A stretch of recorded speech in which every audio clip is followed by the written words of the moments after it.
جو ہے چلنا شروع ہوا. اس کے بعد ایگزامینیشن ہوئی. سارے جو امپلائیز تھے قائد کے مزار کے ان کو ایک لائن میں کھڑا کیا اور ان کو لڑکی کو کہا گیا کہ ان میں سے جو زیادتی کرنے والے لوگ ہیں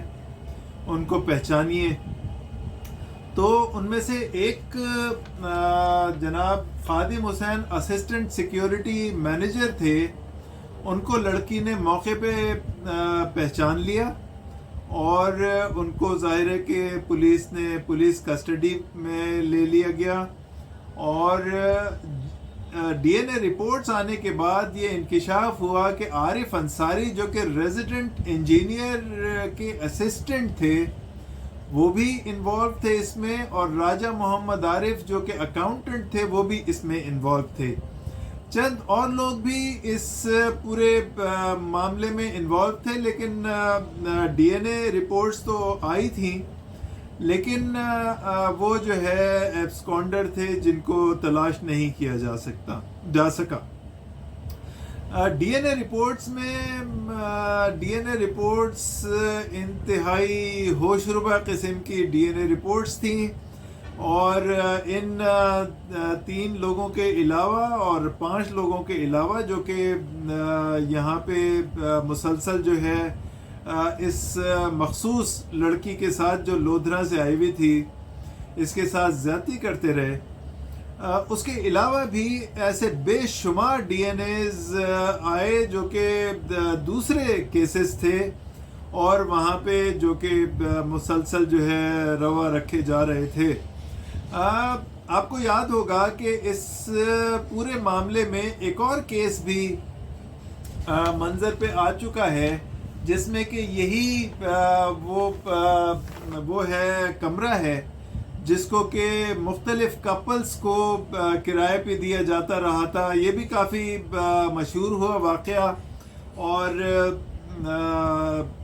کافی اس میں جو ہے ڈیبیٹ ہوتی رہی. اور لیکن یہ ہے کہ ظاہر ہے کہ چونکہ با اثر لوگ ہیں اس وجہ سے جو معاملہ آتا ہے وہ دبا دیا جاتا ہے اور کچھ ٹائم کے بعد جو ہے عوام بھول جاتی ہے. اور چونکہ با اثر لوگ ہیں لہٰذا گورنمنٹ جو ہے کوئی واضح کارروائی کرتے ہوئے وہ بھی ریلکٹنٹ ہوتی ہے. اس لڑکی کا کیس پہلے جوڈیشل میجسٹریٹ کے پاس چلنا شروع ہوا اور چالان پیش کیا گیا اس میں. اس کے بعد جوڈیشل میجسٹریٹ سے یہ ٹرانسفر ہو کے ڈسٹرکٹ اینڈ سیشن جج ایسٹ کے پاس چلا گیا. وہاں ظاہر ہے کہ وہ ایک پروسیجر ہے. اس کیس کو جو ہے ڈسٹرکٹ اینڈ سیشن جج نے ایڈیشنل ڈسٹرکٹ اینڈ سیشن جج کے پاس ٹرانسفر کیا جہاں پہ اس کی باقاعدہ ٹرائل ہوا اس کیس کا. اس کیس کے ٹرائل کے بعد ایڈیشنل ڈسٹرکٹ اینڈ سیشن جج نے تینوں ملزمان کو بری کر دیا اور حیرت انگیز طور پہ بری کرنے کا جو ان کا مین جو پوائنٹ تھا وہ یہ تھا کہ حالانکہ دیکھا جائے تو یہ ڈی این اے رپورٹس کے بعد کوئی شائبہ کیس میں نہیں رہا تھا کہ یہ جو ملزمان ہیں وہ کیفر کردار تک پہنچائے جائیں گے. لیکن بدقسمتی سے جج صاحب نے یہ پلی لی کہ چونکہ یہ حدود آرڈیننس کے تحت کیس فائل ہوا ہے اور یہ اس قسم کے کیسز جو ہیں وہ حدود میں ٹرائل ہوتے ہیں, لہٰذا یہ ڈی این اے جو ہے وہ مختلف چیزوں میں تو استعمال ہوتا ہے پاکستان میں. مثال کے طور پہ آپ کی خاندان کے بارے میں معلوم کیا جاتا ہے, ڈی این اے کے ذریعے کیا جاتا ہے, لیکن حدود میں جو قانون کا جو اسٹرکچر ہے اس کے اندر ایویڈنس جو ثبوت کے طور پہ لیا جاتا ہے وہ دوسری قسم کی چیزیں ہیں. مثال کے طور پہ کچھ 3 لوگوں کا جو ہے باقاعدہ طور پہ دیکھا جانا اور ان کا وٹنس ہونا ان 3 لوگوں کے لیے بھی بڑی کڑی شرط ہے کہ ان کو بھی بہت محسن ہونا چاہیے، بہت اعلیٰ جو ہے کیریکٹر کا مالک ہونا چاہیے. تو جج صاحب نے اس ڈی این اے کے جو رپورٹس تھیں اس کو کنسیڈر نہ کرتے ہوئے تینوں ملزمان کو بری کر دیا. یہ کیس اس کے بعد ہائی کورٹ اپیل میں چلا. وہاں پہ سنگل بینچ نے ہائی کورٹ کی کہا کہ یہ کیس جو ہے صحیح طریقے سے نہیں سنا گیا، نہیں چلایا گیا، لہٰذا اس کو قانون کے عین مطابق اس کو ڈیسائیڈ کیا جائے. لہٰذا انہوں نے دوبارہ سے ڈسٹرکٹ جج کے پاس بھیج دیا اور کہ اس کو دوبارہ سے چلا کے فیصلہ کیا جائے. اس وقت تک ہائی کورٹ کے اس ججمنٹ کے بعد کافی حد تک امید بندھی ہوئی تھی کہ اب جو ہے ڈسٹرکٹ کورٹ، چونکہ ہائی کورٹ کی ورڈکٹ آ گئی ہے کہ قانون کے عین مطابق فیصلہ کیا جائے، تو امید یہ تھی کہ یہ قانون کے مطابق فیصلہ ہوگا اور جو مدعی ہیں ان کو کچھ ریلیف دینے کی کوشش کی جائے گی. ظاہر ہے کہ ان کے ساتھ اتنی بڑی زیادتی ہوئی اور یہ پورا معاملہ جو ہے اٹھا ہے، اور ایسے کتنے ہی معاملات اٹھتے رہتے ہیں، لیکن یہ ایسا معاملہ اٹھا تھا کہ چونکہ یہ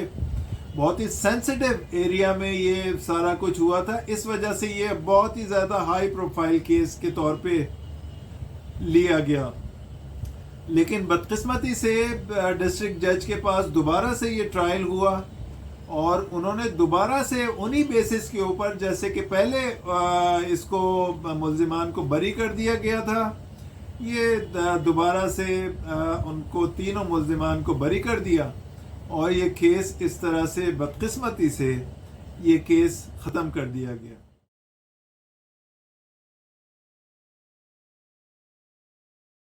اس کیس کے اختتام پہ یہ 3 باتیں خاص طور پہ پاکستانیوں کے لیے اور یہاں کے حل و عقد کے لیے سوچنے سمجھنے کا مواد پرووائڈ کرتی ہیں. نمبر 1 کہ یہ کیس ایک غریب اور شریف بنت ہوا کے ساتھ پیش آیا، اور یہاں پاکستان میں شریفوں اور غریبوں کے ساتھ اس کا مطلب یہ ہے کہ یہ ہوتا رہے گا. یہ یقیناً کوئی ایسی چیز نہیں تھی کہ اس کے بعد کوئی ڈیٹرنٹ کے طور پہ اس کو لیا جاتا، اور چونکہ یہ بہت زیادہ قائد کے مزار میں یہ واقعہ ہوا تھا تو بہت زیادہ سینسٹیو ایریا ہے وہ، اور نہ صرف یہ کہ کراچی کے لیے بلکہ یہ پورے پاکستان کے لیے بہت زیادہ سینسٹیو ہے. لہٰذا اس کو ایک ٹیسٹ کیس کے طور پہ لیا جاتا اور اس کو ڈٹر آنے والی جو وہ ہیں کلپریٹس ہیں ان کے لیے ایک ڈیٹرنٹ کے طور پہ اس کو لیا جاتا کہ آگے کسی کی ہمت نہ ہوتی کہ اس قسم کی ایسی جگہ پہ مطلب اس قسم کی کوئی حرکت کر سکے. نمبر 2 اس میں جو سوچنے سمجھنے کے لیے مواد مہیا کیا گیا ہے وہ یہ ہے کہ چونکہ قائد اعظم مزار قائد کی جو سیکیورٹی ہے وہ ہائی پروفائل سیکیورٹی ہے اور وہ ہائی اپ فورسز کے ہاتھوں میں ہے، یعنی وہ ایسا نہیں ہے کہ وہ پولیس کے حوالے کر دی گئی ہے، بلکہ جو پاکستان کی جو ٹاپ فورسز 3 فورسز ہیں ان کے ہاتھ میں یہ سیکیورٹی ہے. اور یہ یقیناً یہ بڑی افسوسناک سچویشن ہے اور بہت کچھ اس میں سوچنے کے لیے اور سمجھنے کے لیے اور کرنے کے لیے موجود ہے کہ ہائی پروفائل سیکیورٹی کے ہوتے ہوئے ان کی ناک کے نیچے اگر یہ ایسا سب کچھ کیا جا رہا ہے، یقیناً یہ ایسا سب کچھ جو ہو رہا ہے وہ وہ ڈھکی چھپی ہرگز نہیں رہ سکتی، وہ انفارمیشن سب کو پہلے سے موجود ہوگی. لیکن اس کی اگنورنس کی جا رہی تھی، اور یہاں تک یہ معاملہ ہوا کہ کسی کو اغوا کر کے باقاعدہ طور پہ اس طرح سے کیا گیا. تو یہ یقیناً نہ صرف یہ کہ ہم سب کے لیے اور کرتا دھرتا لوگوں کے لیے یہ ایک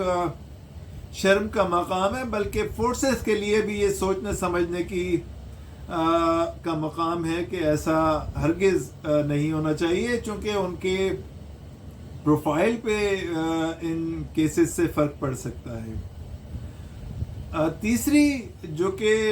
سوچنے سمجھنے کی کا مواد پرووائڈ کرتی ہے، وہ چیز یہ ہے کہ اس ملک میں جیسا کہ قوانین کے بارے میں آپ کو پتہ ہے کہ مختلف طریقوں سے قوانین جو ہیں مرج کیے گئے ہیں. تو ضیاء الحق کے جناب جنرل ضیاء الحق کے دور میں چونکہ اسلامائزیشن کی بہت زیادہ بات چیت تھی اس وقت، ضیاء صاحب جو ہیں وہ اسلام کے بڑے دائی تھے.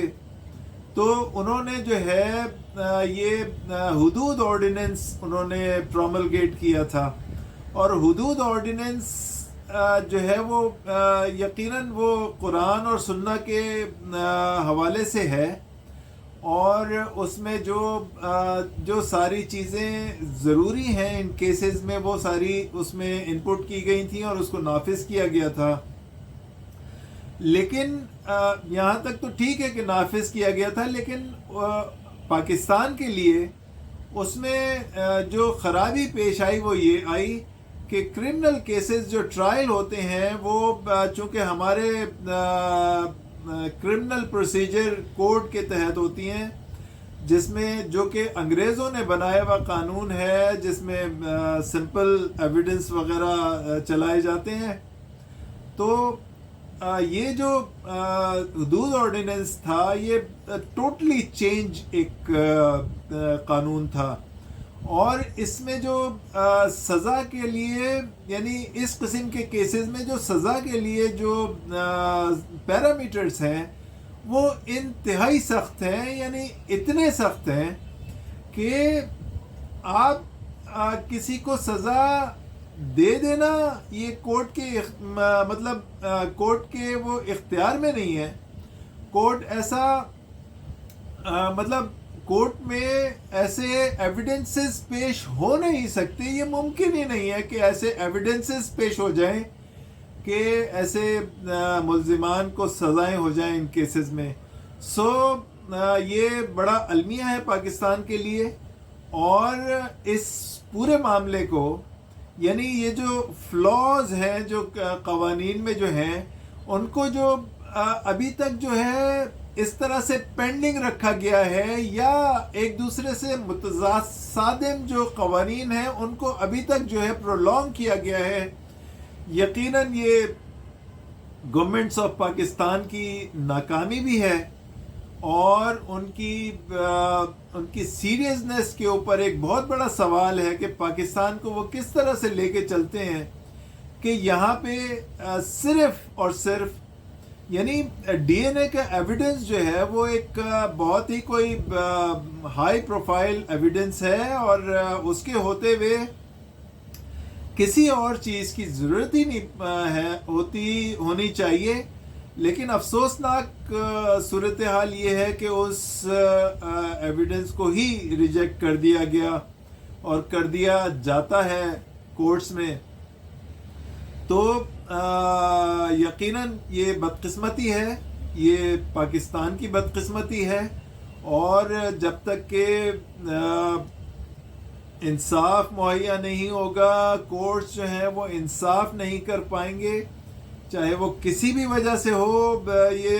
کیس کا ریجیکشن، جب تک کہ ظاہر ہے کہ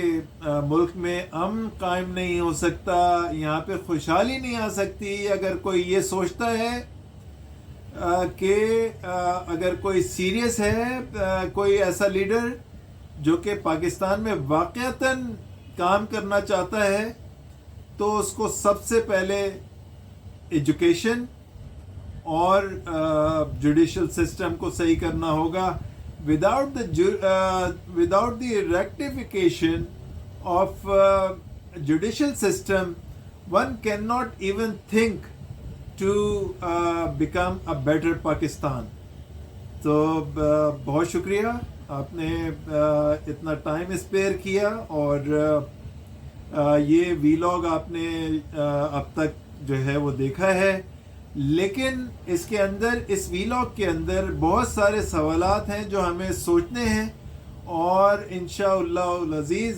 اس پاکستان کو آگے لے کے جانا ہے، تو یہ سارے معاملات بھی حل کرنے ہیں۔ بہت شکریہ آپ کا، خدا حافظ۔